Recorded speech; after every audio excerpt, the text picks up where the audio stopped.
Starter আগে check দিয়ে নেবে এগুলো ঠিকঠাক আছে কিনা, কিন্তু এটা রিজার্ভে আছে কিনা। রিজার্ভ ট্যাঙ্কি হলো এটা, রিজার্ভ ট্যাঙ্কি হলো এটা, যে পানি আমাদের আসছে।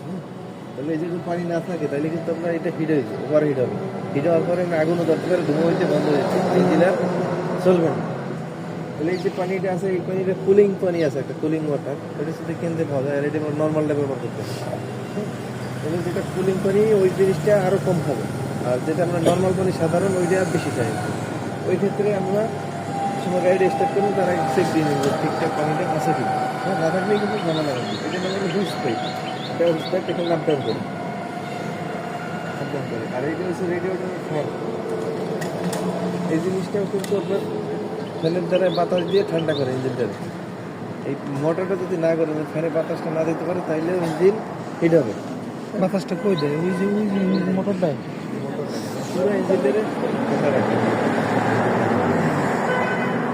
মোটর না, এটার নাম হলো আপনার এই যে গিয়ার বক্স, গিয়ার বক্স। যদি আমরা পানি না থাকে তাহলে কিন্তু ওভার হিট হবে। তাহলে এটা সবসময় স্টার্টের আগে চেক দেওয়া যাবে, আর স্টার্টের আগে এইখান থেকে খুললে চেক দেওয়া যাবে, স্টার্টের পরে আর এখান থেকে খোলা যাবে না। খুললে আমরা অ্যাক্সিডেন্ট হবে, পুরোটা গরম পানি থাকে। স্টার্টের আগে খোলা যাবে, স্টার্টের পরে আর খোলা যাবে না।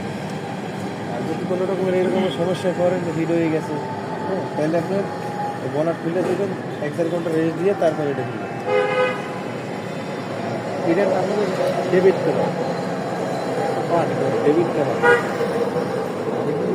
ফ্ল্যাগ, স্কোয়ার ফ্ল্যাগ বুঝতে পারেন, এগুলো কারেন্ট সাপ্লাই দেয়, এগুলো বিদ্যুৎ তৈরি করে, স্টারের পরে বিদ্যুৎটা তৈরি করে। আর এখানে ভিতরে পান আছে 3টা, হেড, হলুদ, সেন্টার। মোবিলের কথা যদি বলি, ইঞ্জিন অয়েল, ইঞ্জিন অয়েলটা হলো এই ইঞ্জিন অয়েল। তাহলে ইঞ্জিন অয়েলটা অনেক সময় আছে যে আপনার চেঞ্জ করতে হবে। চেঞ্জ করলে তো কত কিলোমিটার গেলে চেঞ্জ করতে হবে? 2500 থেকে 3000 কিলো গেলে চেঞ্জ।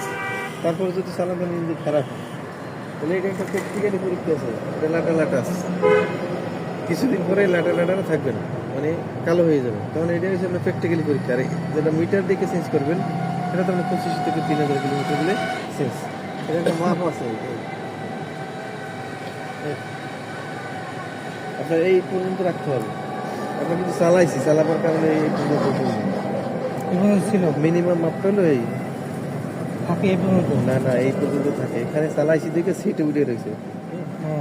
এই যে মাপটা হচ্ছে, এটা মাপ হচ্ছে আপনার একদম সকালে স্টার্ট করার আগে মাপটা দিবেন, তাইলে আপনি ফিক্স মাপটা পাবেন, মানে কতটুকু